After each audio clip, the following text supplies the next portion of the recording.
Praise the Lord. सभी विश्वासी भाई बहनों को प्रभु यीशु मसीह में जय मसीह की। बाइबल शिक्षा चैनल पर आप सभी का स्वागत है। हमारे इस चैनल को देखने के लिए आप चैनल को सब्सक्राइब करें और बेल आइकन के ऑल बटन को ज़रूर दबाएं, तभी आपको हमारी आने वाली हर वीडियो का नोटिफिकेशन मिलता रहेगा। आज मैं आपके लिए बाइबल की पुस्तक से 12 साल से लहू बहने वाली स्त्री की कहानी का संक्षिप्त विवरण लेकर आई हूँ, जो आपको लूका अध्याय 8 के वचन 43 से 48 में देखने को मिल जाएगा। तो चलिए भाइयों बहनों, हम वीडियो स्टार्ट करते हैं। बाइबल दर्शाती है यहाँ कि यह उस समय की बात है जब प्रभु यीशु कफरनहूम से होकर जा रहे थे। यहाँ कफरनहूम में आने से पहले भी प्रभु यीशु दुष्ट आत्मा से ग्रस्त व्यक्ति को चंगा करके ही लौटे थे। तो इसकी चर्चा कफरनहूम तथा दूर दूर तक के देशों में फैल गई थी कि किस प्रकार प्रभु यीशु बीमारों को चंगा करते, दुष्ट आत्माओं को निकालते। और जब प्रभु यीशु कफरनहूम लौटे तो लोगों ने आनंद से प्रभु का स्वागत भी किया और प्रभु से मिलने एक भारी भीड़ उमड़ पड़ी।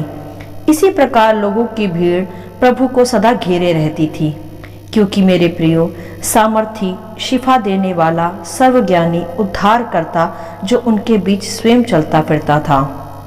तब आगे हम देखते हैं कि वहीं उसी स्थान पर एक स्त्री थी जिसे 12 वर्ष से लहू बहने का रोग लगा था, अर्थात मासिक धर्म का रोग, जो 12 वर्ष से उस स्त्री को पीड़ित किए हुए था। और बाइबल यह भी दर्शाती है कि वहाँ की इसी रोग के कारण वह स्त्री अपनी सारी जीविका बहुत से वैद्यों पर भी खर्च कर चुकी थी कि कोई तो इस रोग का इलाज कर दे, परंतु तब भी वह स्त्री किसी डॉक्टर वैद्य से चंगी नहीं हो पाई थी। अर्थात यह कि वह 12 वर्ष से इस शर्मनाक बीमारी से जूझ रही थी, जिसके कारण वह आर्थिक रूप से व शारीरिक रूप से भी निर्बल हो चुकी थी और साथ ही साथ शर्मिंदगियों को भी सहती थी। क्योंकि मेरे प्रियो, उस समय लय व्यवस्था के अनुसार मासिक धर्म अशुद्ध माना जाता था, जिसका विस्तार आप लय व्यवस्था अध्याय 15 के 19 से 31 वचन में भी देख सकते हैं। वहाँ इसका संपूर्ण विवरण दिया गया है कि जब स्त्री मासिक धर्म के दिनों से गुजरती थी तब वह अशुद्ध मानी जाती थी और किसी से मिलती जुलती नहीं थी, अर्थात वह मासिक धर्म समाप्त होने तक भीतर ही रहती और समाप्त होने पर भी किसी से मिलती या किसी को छूती थी। अर्थात यह है कि आप अंदाजा लगा सकते हैं कि उस समय में उस 12 वर्ष से लहू बहने वाली स्त्री को कितनी शर्मिंदगियों का, कितनी शारीरिक पीड़ा का व कितनी आर्थिक तंगी का सामना करना पड़ा होगा। वह शर्म के कारण किसी को मिलती या बताती भी नहीं होगी कि वह किस पीड़ा से गुजर रही है, क्योंकि लोग उसे पापी की दृष्टि से भी देखते होंगे कि जरूर इसने कुछ पाप किया होगा, तभी तो यह अशुद्ध अवस्था में है और किसी से मिलने की या यहोवा के भवन में जाने की आज इसे इजाज़त भी इसीलिए नहीं मिल रही क्योंकि इसने कोई बड़ा पाप किया होगा। मेरे प्रियो, ऐसा ही होता है आज भी कई स्थानों में व धर्मों में कि जब कोई स्त्री मासिक धर्म में होती है तो उसके साथ आज के समाज में भी कुछ लोग ऐसा ही बर्ताव करते हैं, उसे कुछ छूने नहीं देते तथा अशुद्ध समझते हैं, परंतु वह तो कुछ दिनों की ही बात होती है। परंतु यहाँ हम देख सकते हैं कि वह स्त्री तो इस पीड़ा को 12 वर्ष से सह रही थी। और ऐसा भी होता है आज के युग में कि जब कोई मनुष्य की लंबी बीमारी से कोई मनुष्य पीड़ित होता है या वह ठीक ही नहीं हो रहा होता तो लोग उसे कोई बड़ा पापी ही समझने लगते हैं कि जरूर इसने कोई बड़ा पाप किया होगा जो इतने लंबे से बीमार है और यह ठीक नहीं हो रहा। परंतु कोई भी उस रोगी व्यक्ति की मानसिक स्थिति के बारे में नहीं सोचता कि वह कैसे समय से गुजर रहा होगा, कि कोई डॉक्टर भी उसे ठीक नहीं कर पा रहा और वह पैसा लगा लगा के परेशान हो चुका है, परंतु कोई आराम ही नहीं पड़ रहा। जिस प्रकार उस स्त्री की भी दुर्दशा थी, लोगों की मानसिकता भी उस स्त्री के लिए ऐसी ही बन चुकी थी। लोग उसे घृणा व नफरत की दृष्टि से सदा देखा करते थे, कोई उसका दर्द नहीं समझता था। मेरे प्रियो, दर्द ना समझना या नफरत रखना यह एक गलत विचारधारा है। हमें ऐसा बिल्कुल नहीं करना चाहिए, वरना रोग में पड़े व्यक्ति को हमें सांत्वना व दिलासा के शब्द बोलने चाहिए, जिससे उसे आत्मिक रूप से बल मिले और वह इस पीड़ा के समय में भी शांति पाए। यही एक सच्चे विश्वासी का कार्य होना चाहिए। तब इसी प्रकार आगे हम देखते हैं कि जब उस स्त्री को यह पता चला कि यीशु मसीह जो बीमारों को चंगा करता, दुष्ट आत्माओं को निकालता है, वह प्रभु यहाँ इस मार्ग से होकर जा रहा है, तब उस स्त्री ने अपने भीतर ऐसा विचार किया कि यदि मैं उसके वस्त्र को ही छू लूंगी तो चंगी हो जाऊंगी। वस्त्र को ही छू लूंगी अर्थात यह कि एक तो वहां बहुत भीड़ यीशु को घेरे हुए थी, और दूसरा यह कि वह स्त्री अपने मासिक धर्म की अशुद्धता के कारण किसी पुरुष के सामने आकर उसे छू नहीं सकती थी। यह उसके लिए अलाउ नहीं था। इसीलिए उसने अपने भीतर ऐसा विचार किया कि यदि मैं उसके वस्त्र को ही छू लूंगी तो चंगी हो जाऊंगी। जरा यहाँ रुक कर पहले हम उस स्त्री के विश्वास को देख सकते हैं कि किस प्रकार का विश्वास प्रभु यीशु के प्रति उसने अपने भीतर रखा कि ना तो वह प्रभु से मिल सकती थी और ना ही अपना दर्द शब्दों में प्रभु को बता ही सकती थी, क्योंकि वहाँ भीड़ भी थी और सामने आकर बात करना उसे पूरी तरह अलाउ भी नहीं था। परंतु उसका विश्वास ऐसा मजबूत था प्रभु के प्रति कि उसने सोचा कि इस सामर्थी प्रभु का वस्त्र भी मुझे शिफा दे सकता है, और वैसा हुआ भी। आगे हम देखते हैं कि यह विचार करके वह भीड़ में गई तथा पीछे से उसने प्रभु के वस्त्र को छू लिया तथा तुरंत उसने अपने भीतर अनुभव किया कि उसका रोग चला गया है। हालेलुया। अब जरा यहाँ ध्यान दे मेरे प्रिय भाइयों बहनों एक विशेष बात पर कि जब वह स्त्री भीड़ में छुप कर पीछे से गई होगी तब उसे कितने दर्द व पीड़ा को सहना पड़ा होगा कि बहुत सी भीड़ उसे धकेल रही होगी, उसके हाथों को कुचल रही होगी, उसकी अवस्था कितनी दर्दनाक होगी। परंतु वहाँ हम देख सकते हैं कि ऐसी स्थिति में भी वह स्त्री हारी नहीं, डरी नहीं, पीछे नहीं लौट गई यह सोचकर कि कैसे जाऊं, यीशु तक यह भीड़ तो मुझे आगे बढ़ने ही नहीं देगी। नहीं, उसने वहाँ ऐसा कुछ भी विचार नहीं किया, वरन अपने भीतर विश्वास की मजबूती को लिए हुए सब पीड़ा को सहते हुए वह आगे बढ़ी व प्रभु के वस्त्र को छू लिया। ना ही उस स्त्री ने अपने भीतर ऐसा ही विचार किया कि मैं 12 साल से इतने बड़े से बड़े डॉक्टर्स को अपना रोग दिखा चुकी हूँ, वह मुझे ठीक नहीं कर पाए तो यह कैसे करेगा। नहीं, उसने ऐसा कुछ भी नहीं सोचा, वरन सब कुछ हारी हुई अर्थात मानसिकता, आर्थिक तंगी, शारीरिक पीड़ा से हारे हुए भी वह विश्वास में मजबूत थी, और उसी विश्वास को लेकर वह भीड़ की परवाह ना करते हुए हियाव के साथ आगे बढ़ी और प्रभु यीशु तक पहुंच गई। मेरे प्रियो, यदि आज हमारे परिवार वाले या समाज हमें प्रभु से मिलने से रोकता है या सताता है तो उस समय हम क्या करते हैं? हम वह सताव देखकर हार कर पीछे हट जाते हैं या प्रभु पर विश्वास कर आगे बढ़ते हैं कि परिस्थितियां चाहे जैसी भी हो मैं अपने प्रभु तक पहुंचूंगी ही। ना कोई भीड़, ना कोई सताव, ना कोई रिवाज, ना कोई अशुद्धता मुझे मेरे प्रभु से मिलने से और मेरी आशीषें प्राप्त करने से रोक सकती है, जैसे उस स्त्री ने भी किया। ना उसकी हारी हुई मानसिकता कि मैं कहीं से भी ठीक नहीं हो पा रही, या ना ही भीड़ का डर और ना ही उस भीड़ का सताव ही उसे प्रभु से मिलने से रोक पाया। और इसी हियाव व दृढ़ता और विश्वास के कारण उसने आगे बढ़कर प्रभु के वस्त्र को छूकर अपनी चंगाई को प्राप्त कर लिया। यदि कहूँ तो अपनी शिफा को उसने आगे बढ़कर प्रभु से छीन लिया। कोई भी परिस्थिति या लोगों का डर उसे प्रभु तक पहुंचने में या प्रभु से अपनी आशीषों को प्राप्त करने से रोक नहीं पाया। हालेलुया।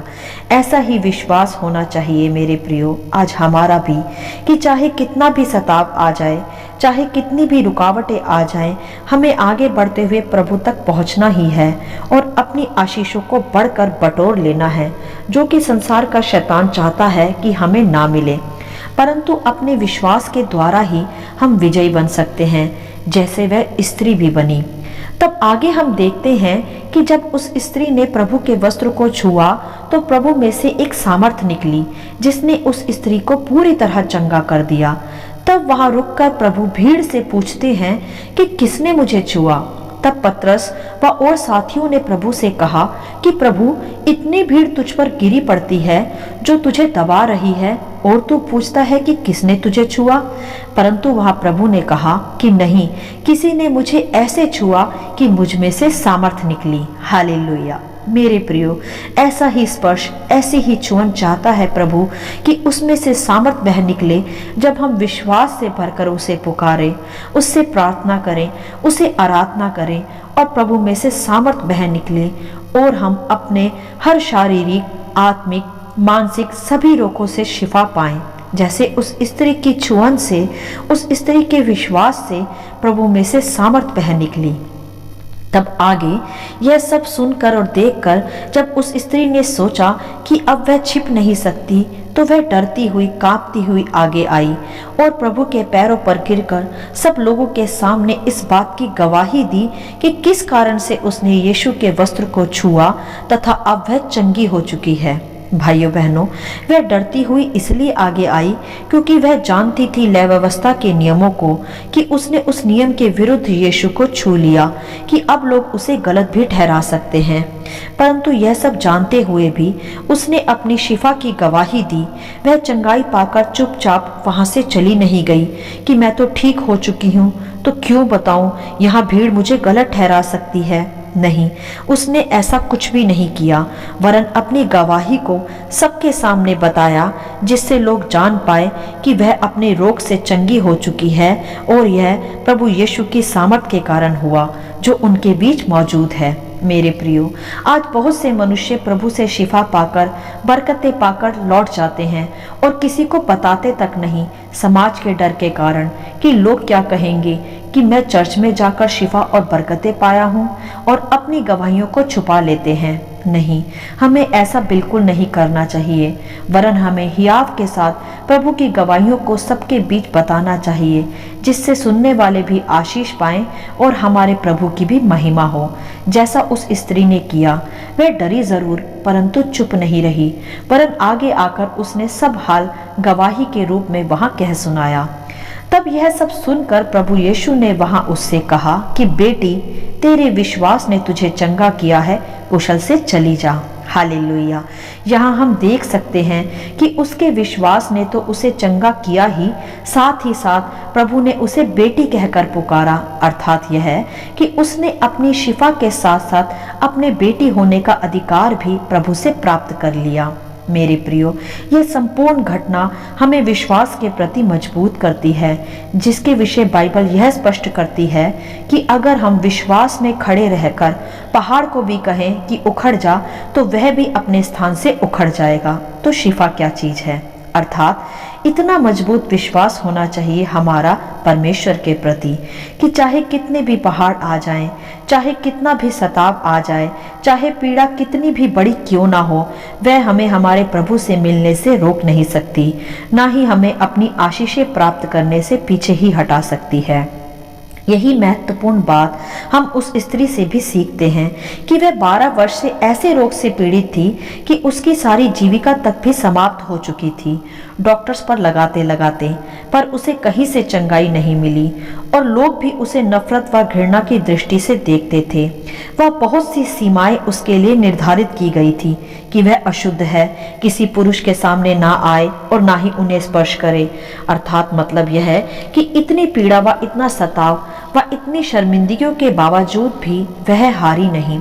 उसने अपना जीवन समाप्त नहीं कर लिया, वरन आशा के प्रभु यीशु के बारे में सुनते ही अपने विश्वास को मजबूत किया, बिना डरे, बिना रुके, बिना पीछे हटे, बिना हारे आगे बढ़ी और प्रभु से अपनी चंगाई को, अपने अधिकार को छीन कर ले आई। जबकि वहां कहीं भी यह नहीं लिखा कि उसने पहले प्रभु को अपना हाल बताया तथा हाथ रखवा कर प्रभु से प्रार्थना करवाई और फिर वह चंगी हुई। नहीं, वहां ऐसा कुछ भी नहीं हुआ, वरन वह अपने विश्वास के बल पर ही, अपनी छुअन के बल पर ही अपनी चंगाई को प्रभु से छीन लाई।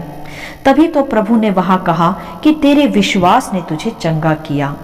मेरे प्रियो, आज जब हमें कोई रोग हो जाता है या हम किसी परेशानी में होते हैं तो सोचते हैं कि कोई हमारे लिए दुआ करे, हमारे पास्टर हमारे सर पर हाथ रखकर प्रार्थना करे।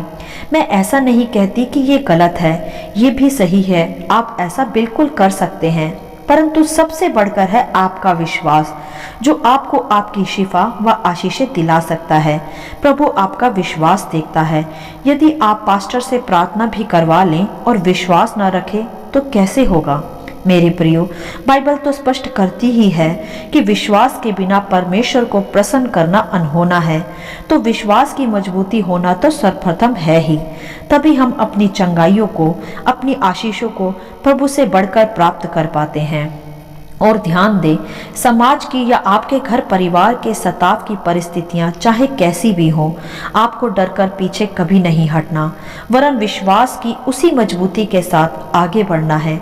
तभी आप अपनी हर मुसीबत से छूट पाएंगे जो संसार से हल नहीं हो पाती, क्योंकि बाइबल स्पष्ट करती है कि जो मनुष्य से नहीं वह परमेश्वर से संभव है।